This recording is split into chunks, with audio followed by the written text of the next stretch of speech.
Halo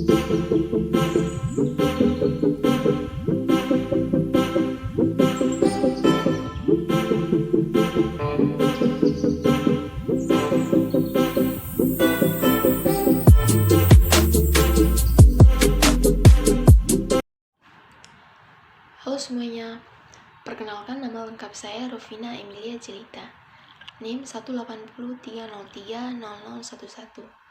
Saya mahasiswa dari Universitas Nusa Cendana Kupang, Fakultas Ilmu Sosial dan Ilmu Politik, Program Studi Sosiologi. Saya mahasiswa dari kelas A semester 7. Baik teman-teman semuanya, pada kesempatan ini saya akan membuat video parodi dan menjelaskan isi dari video tersebut. Dan pada pembahasan kali ini, saya akan membuat video parodi dari mata kuliah Sosiologi Terapan, dan ini merupakan tugas mingguan review buku yang ke-8. Pada buku tersebut membahas mengenai penyalahgunaan ekonomi domestik, kekerasan uang. Baik teman-teman semuanya, untuk lebih jelas dari video tersebut dan juga isi dari buku tersebut, silakan teman-teman menonton video yang berikut ini. Selamat menonton. Halo Inang, selamat sore. Hai, sore. Hai. Kevin. Yuk. Isapnya badan belum refresh ini. Kayaknya Belum refresh belum ya. Saya sudah mandi tadi. Iya bisa nanya. Itu sudah. Saya ini kalau misalnya ada waktu kamu masih kerja kamar mandi. Kerja, Jadi iya. saya belum mau mandi sebentar saya dulu ya. Inang tidak ada sibuk toh? Tidak ada sih, bukan tahu main HP tahu Buka sekitar. Mungkin ada informasi dari dosen. Oh ya, kan pengen tahu ya. Kan. Saya melihat lagi misalnya paketan kritis kuliah online. Iya, Habis uang. PDB sudah ngopi tuh, Kevin. Hah? Sudah ngopi sore. Belum mau tidak ini kah? Belum ada beli apa tadi? Kopi apa? Ada tuh kopi Manggarai di sana, masih banyak. Udah toples. Oh, tidak ada setelah atas deh, setelah Ya, bisa. ya, oke deh. Ini kak Inang, mumpung Inang tidak ada sibuk nih, kami kan ada tugas nih, tugas baru toh tentang apa ini kak Inang, penyalahgunaan ekonomi domestik begitu. Kita bahas-bahas inilah sedikit, tidak lama juga. Oh Inang. iya, tidak lama. Ini mungkin Inang ada apa namanya pendapat sendiri mengenai ini pembahasan penyalahgunaan ekonomi domestik. Jujur saya tidak terlalu mengerti, makanya saya tadi datang ke sini tuh. Saya tidak mengerti ini penyalahgunaan ekonomi domestik ini itu bagaimana maksudnya. Terus tadi ini saya ada baca juga ini ada kaitan dengan gender begitu. Gender. Oh. Apa blank? Tak tidak bisa. Mungkin karena belum mandi. Tapi ini apa? Ini saya jelasnya kan berdasarkan saya punya pandangan, pendapat. Iya, Saya belum baca dia punya buku. oh ya ini lihat saya ini. Atau mungkin baca sekilas-sekilas saja. Ya tidak apa-apa ini lihat saya ini penyalahgunaan ekonomi domestik ini saya Oh tertarik. iya. Mungkin ada punya pandangan sendiri nih kak. Saya hanya ini ya, pengen maksudnya saya ambil dia punya kata kunci domestik gitu, Iya. penyalahgunaan ekonomi domestik. Kan dalam negeri toh. Domestik. Nah, kalau misalnya kalau kita omong ke misalnya negara, kalau dalam negeri itu mungkin kayak lebih luas lah. Nah, kita ambil contoh ini kan tadi ada gender kan. Di sini kan ada gender. Iya ada. Penyalahgunaan ekonomi domestik.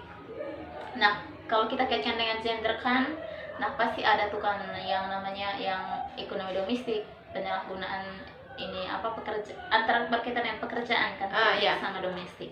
Nah, kalau kita kaitkan lagi dengan gender itu kan berarti domestik itu kan suatu pekerjaan yang dimana tuh dia tuh di dalam rumah. Nah, di dalam rumah ini kan berkaitan dengan misalnya contohnya identik dengan perempuan kan, misalnya mengurus rumah tangga, mencuci baju, atau ya yang identik dengan rumah lah begitu.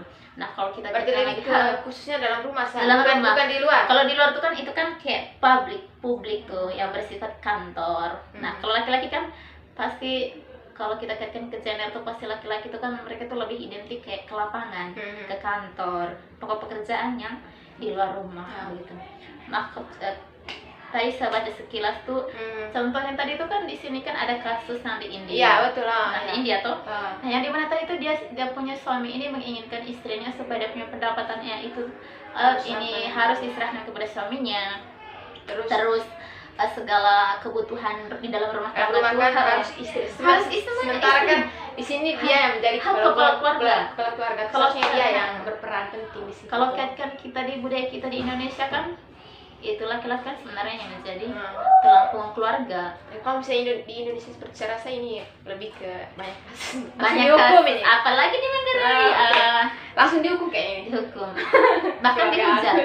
Kalau kan kita di Manggarai nih, wah pasti istilahnya kan kau hau nanaga itu Gitu. Nah jadi ya untung ini di luar negara sih, untung Tapi di takutnya, India. tapi kan kita tidak tahu juga sih. Mungkin ada di Indonesia gitu. Iya. Hanya kita belum sepenuhnya tahu. Kita kan belum telisik lebih Nah, dalam atau gitu. belum lihat secara jauh bagaimana di Indonesia sendiri toh begitu. Tapi kan ini kan kayak kita, saya pikir kan kita hanya bicara soal ekonomi gitu. Tapi kenapa mesti harus apa ya ada gitu kaitan dengan masalah perempuan gitu? Masalah perempuan. Kenapa mesti ada kaitan dengan gender gitu kan? Masalah Mungkin ekonomi. ada gitu hubungan khususnya gitu. Atau gimana? Saya Kalau kurang paham. menurut saya kan, ya tadi kan ada tuh, maksudnya kan di pekerjaannya kan. Nah pekerjaan ini kan berkaitan dengan ekonomi. Nah yang dimana ekonomi ini kan berkaitan dengan kita punya kebutuhan hidup kan, memenuhi kebutuhan hidup sehari-hari, membeli, mengkonsumsi apalah begitu atau menghasilkan sesuatu. Nah itu kan tidak terlepas juga yang dari yang teman-teman bilang tadi kan kenapa gender harus dikaitkan dengan ekonomi kan. Nah tanpa adanya misalnya kan katakanlah perempuan terus ya kan tidak mungkin, maksudnya roda ekonomi itu siapa yang menjadi subjek untuk menjalankan itu kayak misalnya Kalau memproduksi sesuatu. kita lihat contoh di India itu apakah dari pemerintahnya tidak ada apa ya maksudnya kebijakan begitu tuh, tidak ada kebijakan atau strategi itu. Kalau misalnya kan terus-terusan gini saya rasa perempuan di nomor dua jadi budak begitu. Budak. Apakah pemerintah itu tidak memberi perhatian khusus pada perempuan begitu? Nah. Menteri khusus untuk kayak untuk apa ya bagian perempuan gitu. Iya. Menurutnya itu bagaimana gitu ya? Bagus lah pertanyaan dari teman sangat menarik sih. Nah ini kan saya rasa kan janganlah jauh-jauh ke India ya. Kita ngomong di dalam Indonesia. Rumah tangga ini. Indonesia. Nah di Indonesia kan itu banyak lah. Maksudnya kan memang kalau kita omong tentang gender, ekonomi berkaitan dengan gender kan kayaknya tidak ada habis-habisnya. Bahkan dari abad yang lalu saja, maksudnya kan bagaimana kalau kita lihat sejarah ke belakang itu kayak para ahli memperjuangkan atau memperebutkan hak-hak perempuan tuh. Itu kalau di Indonesia. Nah kalau kita omong yang dulu tuh pas yang di dulu tuh yang di Afrika sana itu tuh mereka menjadi budak tuh itu paling sadis. Nah terus kita ngomong di Indonesia macam teman Opi tadi, apakah tidak ada kebijakan dari pemerintah? Nah kan di Indonesia kan ada Komnas HAM, terus ada ini Badan Perlindungan Perempuan kan. Nah tapi pertanyaannya adalah satu, apakah itu direalisasikan atau tidak? Iya, padahal kan kalau kita lihat masih banyak perempuan ini kan yang bukan berkaitan dengan kebijakan juga, ini kan berkaitan dengan budaya. Nah budaya di mana di sini tuh yang melekat pada setiap masyarakat. Nah antara budaya dan kebijakan pemerintah ini kan ya bertolak belakang. Coba kita kaitkan dengan contohnya di Manggarai saja.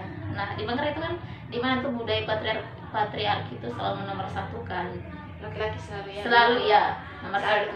Ke depan perempuan di belakang. Gitu ya. Contohnya acara itu ada ya, acara kalau acara ya betul lah. Atau acara-acara keluarga lah. Sekarang kan perempuan kayak tidak punya pendapat juga, tidak punya karena tidak diberi kesempatan. Gitu.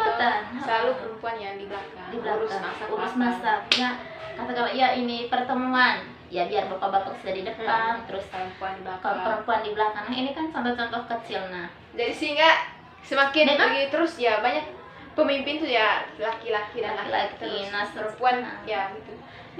Memang sih kayak ada gerakan-gerakan untuk ini melawan budaya patriarki ya, memang ya untuk wanita emansipasi memang iya sih, itu ada masuk komunitas yang mendongkrak supaya kita perempuan ini tidak boleh dibodohkan, tidak ada perbudakan begitu. Tapi ya nyatanya kan ini masih mendarah-daging di tanah ini, di tanah kita. Kayak bagaimana ya? Susah diselesaikan. Maksudnya mungkin untuk istilahnya tidak bisa menghilangkan, tapi hanya bisa ini menurunkan. Kayak misalnya dari 100% kita hanya bisa mengatasinya tuh dari setengah dari 100%. Jangankan setengah, mungkin seperempatnya. Ya begitu terus dari generasi. Tapi untuk menghilangkan tidak bisa. Tidak bisa, ini sudah gimana ya? Mungkin ketergantungan perempuan. budaya dari yang tidak mau ya kita pelaksanakan, tergantung dari kita juga lah. Kalau yang kekerasan dalam rumah tangga ya tergantung dari kita semua menyelesaikan masalah itu seperti apa. Memang sangat sulit juga sih. Menyelesaikan masalah. Macam ini tadi kalau kita baca dia punya cerita yang di India nih, wah. Ya Terlalu kasihan. Terlalu kasihan nih masa ya perempuan tuh maksudnya dia punya gaji langsung kasih gaji laki-laki. terus untuk memenuhi Bagaimana kalau gaji kasih ke laki-laki sementara biaya hidup ya perempuan lagi yang tanggung kan? Aneh dia punya memang kalau di Manggarai ini memang itu laki-laki tuh memang harus sudah pulang balik antar saya ke orang tua. Pasti udah punya anak ronannya itu atau dari pihaknya si perempuan tuh yang sudahlah belisnya sudah tidak usah diperhatikan lagi tuh belisnya selesai. Lagi kalau kita ngomong tentang ekonomi, gender, memang kayaknya perempuan tuh selalu di nomor 2 kan. Memang perempuan hanya harus betul-betul apa ya. Tapi kalau kita lihat kalau sekarang tuh mungkin lebih bagus sih. Kayak misalnya seperti teman Opi bilang tadi kan, ya semenjak ini Raden Ajeng Kartini itu mendongkrak emansipasi wanita kan, ya lumayan ada perubahan. Coba kalau tidak ada mungkin kita aduh Tuhan. Contoh di kita negara kan setidaknya kita bangga lah jadi perempuan, dimana kita punya presiden kelima kan, Ibu Megawati ya. Ya setidaknya kan ada gambaran bahwa juga ada perempuan. Setidaknya kan perempuan tuh kayak punya potensi. Nah, setidaknya jangan kayak misalnya dari dulu kan perempuan nih selalu bilang ini apa kalian tuh ini. Oh tuh dulu punya Inggris sih. Halo Kak. Terima kasih sudah tadi ini pembahasan kita, diskusi kita sudah sangat menarik tadi. Setidaknya menambah bahan referensi saya, tugasnya saya. Terima kasih banyak ya. Terima kasih juga buat teman Op yang sudah bertanya, ya setidaknya kan kita bertukar pengetahuan, membagi pengetahuan sesangat. Terima kasih. Kalau begitu saya pulang dulu ya. Oke, dah. Selamat sore. Selamat sore.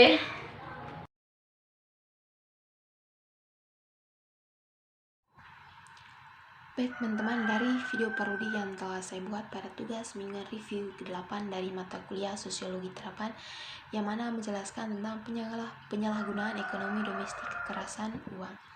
Dan di situ pada video yang saya buat, di mana menjelaskan salah satu contoh yang terjadi di India tentang kekerasan yang terjadi pada perempuan, di mana perempuan dijadikan budak untuk mencari uang. Dan dalam penyalahan ekonomi domestik ini bisa kita ketahui bahwa dalam kasus-kasus lainnya bahwa sebenarnya yang menjadi hal utama dalam mencari uang atau yang menjadi kepala rumah tangga di sini sebagai seorang suami, seharusnya dia bertindak layaknya seorang suami yang betul-betul bertanggung jawab dalam mencari